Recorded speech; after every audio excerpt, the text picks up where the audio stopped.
બાબરાના સુપ્રસિદ્ધ મેલડી માતાના મંદિરે આકાશી દ્રશ્યો જોવા મળેલા હતા। બાબરાના સુપ્રસિદ્ધ મેલડી માના મંદિરના આકાશી દ્રશ્યો સામે આવેલા છે।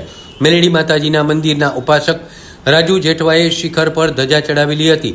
નવલી નવરાત્રીના પ્રથમ નોરતાના અવસરે ભારે ભક્તોની ભીડ પણ જામેલી હતી।